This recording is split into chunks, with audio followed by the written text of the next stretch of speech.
It's all the kids from All Souls. Oh, thank goodness. Hi, all the kids from All Souls. I've missed you. Come on in and sit down. I'm so happy to see you today. It's been a while. How are you? I can't wait till I get to see you again. So, glad you came over. I'm just sitting here reading a book. I've had a lot of time to read lately. Do you know what I've been enjoying reading? Things that inspire me, things that give me courage to live an even better life. So today, I've been reading this great book that one of my best friends sent Sadie and I, and it's called Holy Troublemakers and Unconventional Saints. Isn't that a great name? It's a book about people who have lived really brave lives. We often call those people saints. Sometimes people think that saints are only people who have lived a long, long time ago.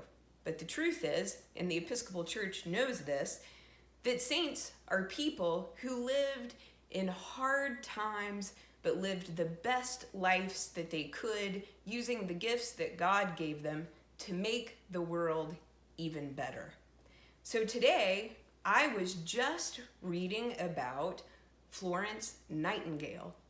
Have you all ever heard of Florence Nightingale? She is a really powerful person, and I want to tell you a little bit about why. Can I read some of it to you? Okay, great. Florence Nightingale. A small lamp casts light at the end of a long hospital hallway late at night. A woman in a long dress with an apron makes her way carefully down the hall, peeking her head into rooms full of injured soldiers. She checks to make sure that each patient is as comfortable as possible. "Thank you, nurse," one man says as she helps him reach a glass of water. "You're welcome," she says quietly. "Now get some rest.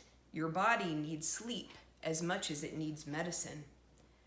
Many people don't know that in addition to being a nursing pioneer, Florence was also a scientist and a woman of deep faith. Florence was born in 1820 in Italy to a wealthy British family. Her parents returned to England when she was young, and Florence grew up in large estates. Her parents expected that when she grew up, Florence would marry, keep a fancy house, and have children. But Florence had a different idea. She found ways to help sick people in her community, especially those from poor families. She wrote in her diary at just 17 years old, "God called me in the morning and asked me, would I do good for him?" Her parents finally relented and sent her to a Lutheran school of nursing in Germany. When Florence returned to England, she took a job at a hospital in London, and within a year, she was promoted to superintendent. In 1853, a war began. Florence was recruited to lead a division of nurses to help. She became the first woman in charge of a field hospital. When Florence returned home, she returned home to public praise. She even got an award from Queen Victoria and a grant for a large amount of money that she used to start a school called the Nightingale Training School for Nurses. Due to her fame, the fact that she was a scientist, her wealthy family and connections, and her impressive reforms in the military, Florence won the respect of many leaders and politicians, and modern nursing was begun.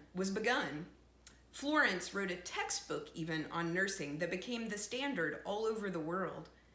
Throughout her life, faith mattered greatly to Florence, but her expression of faith was unconventional. It was different from what people expected for that time, much like her life's work.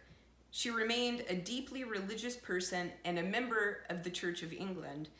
She kept many private diaries and wrote extensively to friends about her religious questions. She believed strongly that all religions contained truth and deserved respect. Florence lived her life dedicated to serving other people. Seeing the suffering of people around her made Florence convinced that our job was to work on behalf of others. Isn't that beautiful? Florence knew that she was to use her gifts to make the world an even better place, and that is what makes her a saint. I wonder, who do you know that is making the world a better place right now?